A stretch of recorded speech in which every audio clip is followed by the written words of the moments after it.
It's Lauren Abrams from 52 Weeks of Hope. If you're watching live, welcome. If you're watching the replay, yay, welcome too. I'm so excited. I have Lisa Beyer. Her episode is amazing. It's on this week. And Lisa, I'll go ahead and let you introduce yourself right now.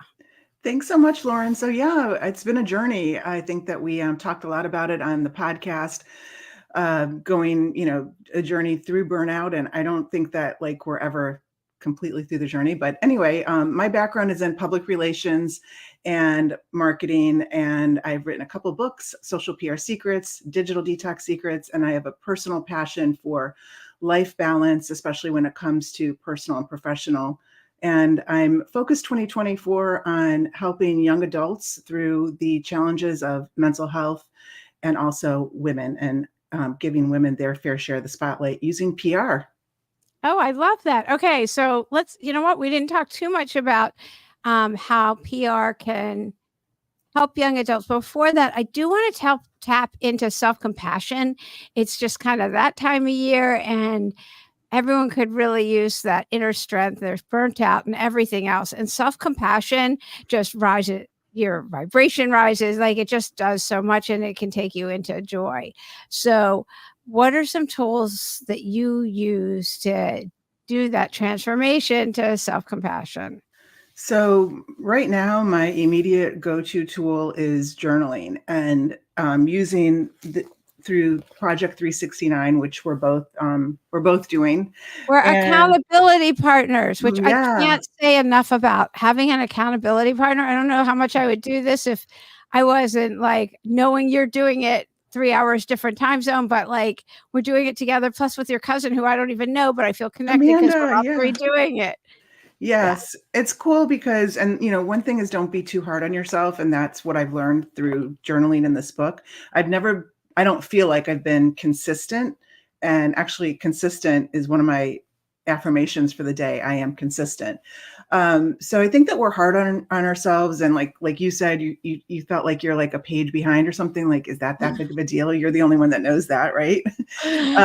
So you're right where you're supposed to be. And I think that is, having that empathy and compassion, and giving yourself the space to forgive yourself, forgive others, and not be so hard on yourself and others for perfection or expectations. And so that's what I've been working on. And the book, Project 369, if you haven't heard of it, it takes you through 30 days of prompts each day. And the 369, which I didn't realize this when I bought the book, it stands for, your 3 times in the morning, your affirmations, 6 times at around lunchtime, and then 9 times you're writing out the same thing before you go to bed. And it really works. It really does. And the power of I am, and giving yourself that compassion and empathy.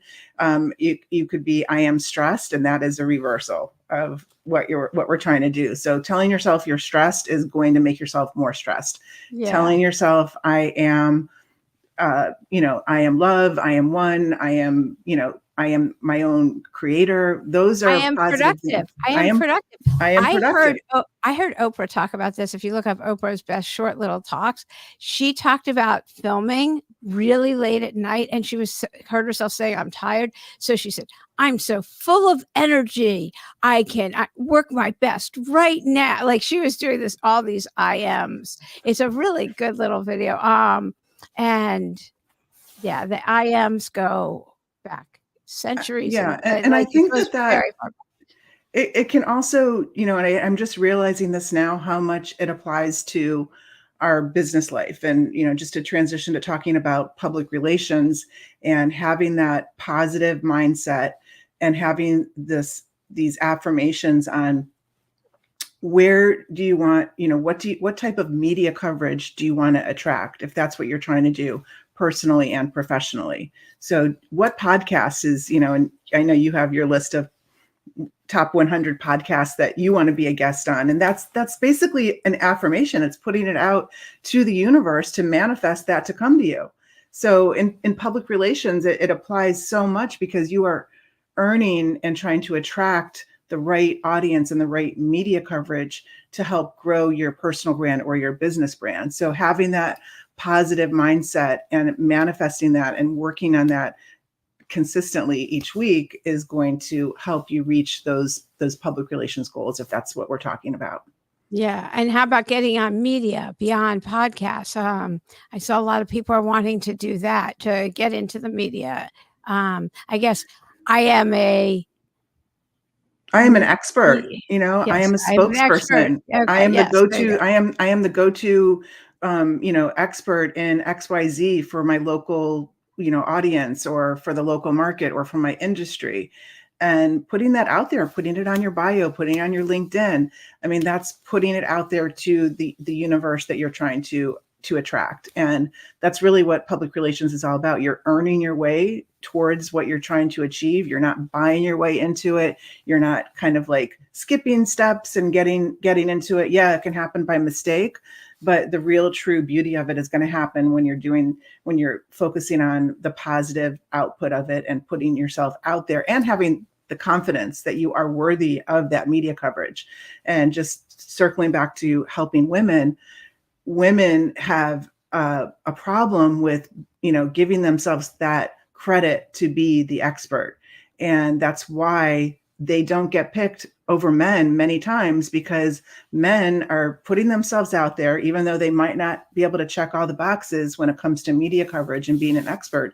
And that's why, some people that aren't qualified are being interviewed and considered experts, when women need to step up and have the confidence and feel that they are worthy, and say that I am worthy.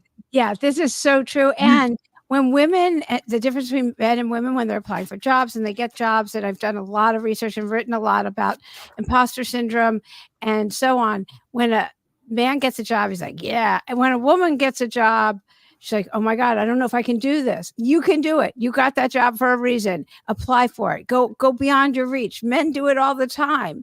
And Exactly. they can learn it. I'm worthy, and I am, I'm professional, I and am capable. I'm qualified, I'm capable.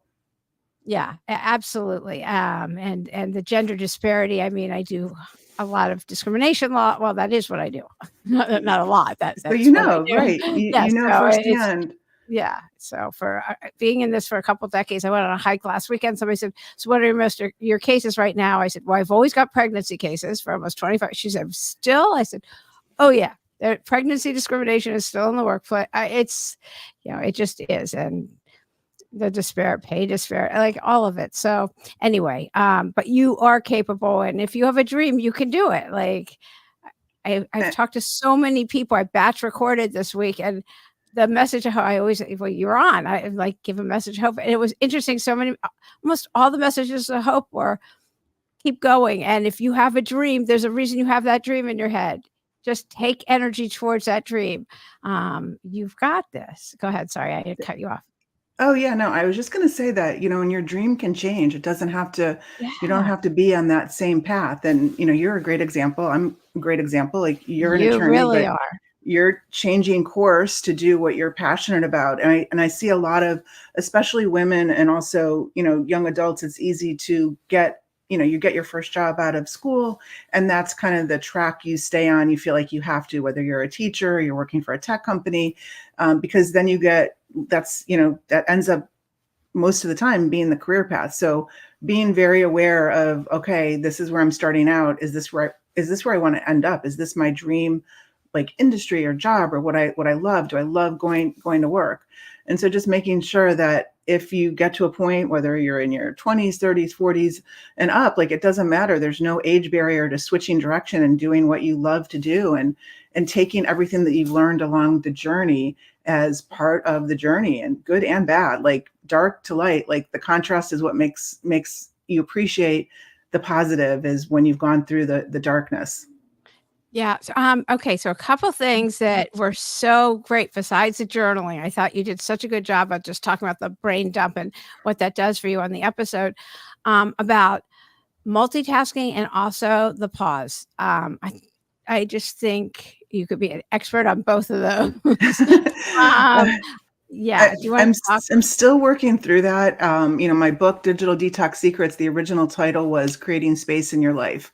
And so the pause is, whether it's a pause in the day, a pause in the week, a pause in your professional life, personal life. Like you really need to create that white space in your life, in your daily life, weekly life, so that you can focus on the journaling and not have so much clutter in your brain and in your body, and maybe, on your inbox, so that you're able to really, that, the 1% rule. If you do something 1% better each day or each week, like, it doesn't have to be monumental, but creating that consistent white space in your life, it is going to help you with whatever your pause looks like. So my pause has been a couple year pause, transitioning and researching and trying new things and failing as fast as possible, so that you can get back up and do whatever you love to do. But I That's see, where the lessons come. I yeah, mean, and nobody skips through going, "Oh, good, I'm getting lessons," but yeah, hindsight.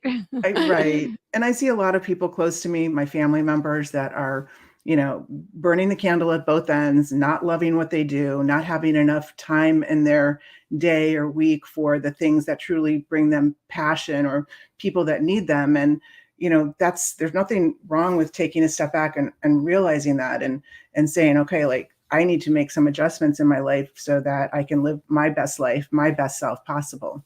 And I think people, if you're so busy, you don't realize how much you need that until something really drastic happens. And I fortunately was able to recognize and take a step back before something drastic happened to my own health, and moving forward in the healthiest way possible. Yeah, I love the way you talk about it on the episode, and, I mean, it happens when it happens, and we can see when we can see, but really just taking a walk without a device is so healthy, and so many ideas come to you, and, like, it's an amazing, amazing It's really tool. weird. Yeah, it is, It, it's it is hard. really weird. It's so hard. It's hard to be consistent at doing it, but when I'm on a walk, when I'm, on the treadmill or nature walk, or in yoga, or even just doing like a silent meditation, or even when I'm sleeping, when I do these healthy things before I go to sleep, like this 369 book, like, I literally dream about what I wrote before I went to sleep. And so it's also kind of that, the idea of, like, not to watch like really negative things before you go to sleep, or read Yeah. negative things, because it ends up being in your sleep. Like, you're dreaming about it, and you want to be dreaming about things that are going to make a positive impact in your day, and right, not like Yeah. being scared in your sleep and all stressed out and waking up like, oh, what happened? Yeah, definitely. Yeah, that's so good. So what other tools do you use to do the transformation from burnout to bliss? I mean, bliss consciousness is actually the highest vibration. I learned all Yeah, about it in Bali, and in Bali, I'm in pure bliss. Somebody had to tell me, "You need to bring Bali to you. You can't just," I which was actually actually really good. I put Bali as one of the places, for my wish list, my 2024 wish list. But one of the things that I've been doing very consistently, even before I started 369, is when I wake up, I do this 10-minute meditation while I'm working. I find on YouTube a frequency of focus and positivity, and I have that on as my background. I stopped watching. I used to love watching, waking up, having coffee, watching the Today Show. I don't do that anymore because it's like kind of a waste of time, and it's mostly negative, and I don't feel like I get anything out of it really by doing that. So I've just shifted my habits. I listen to a lot of the frequency type of, going to sleep, listening to that frequency, focus, listening to that frequency. When I'm really stressed out, listening to a frequency, that will calm my nervous system. And I think that our whole thing with our nervous system is, we can do a whole podcast on your nervous Yeah, system, I know. and trauma, and, rewiring yourself to not be crippled and taken down by people and things, and, scenarios, and using, regulating your nervous system with the right types of tools. So anything you can do, like listening to, music that has a positive impact on whatever you need at that moment. Or also, I really love 10 minutes a day of Qigong.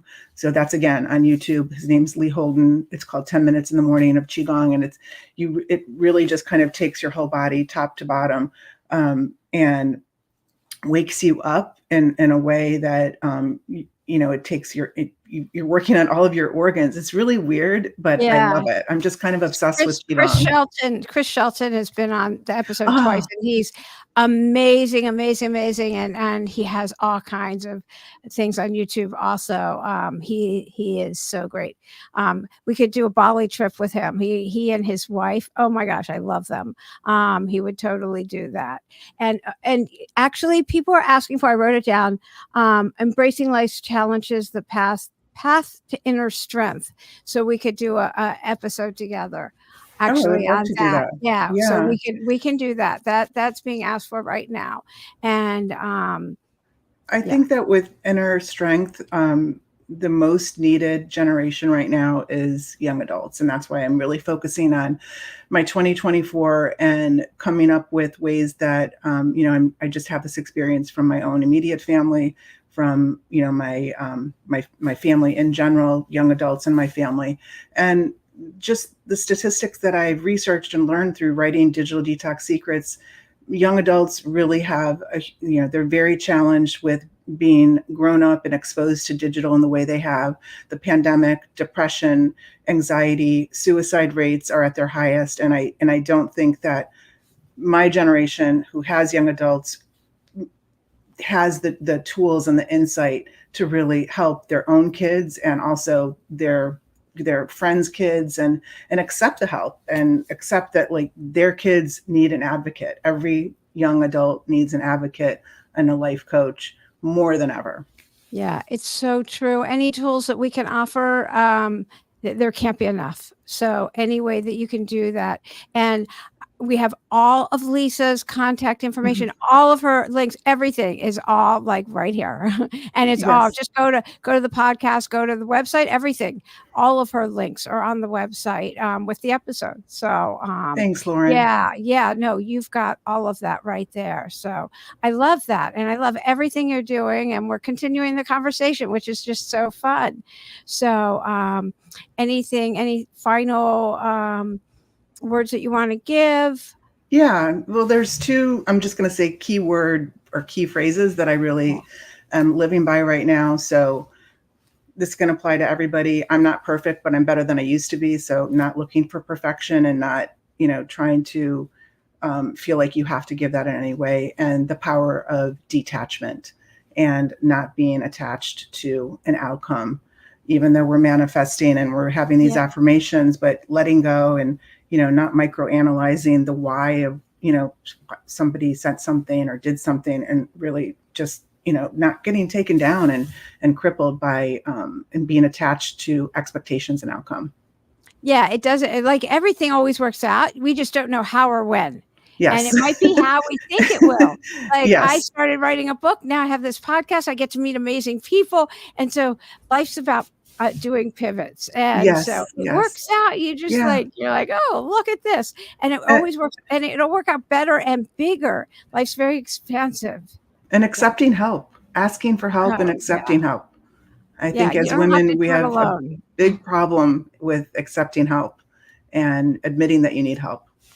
Yeah. Accountability partners also like keep you on track. Accountability partners. Thank you so much for being my accountability partner. Yeah, same.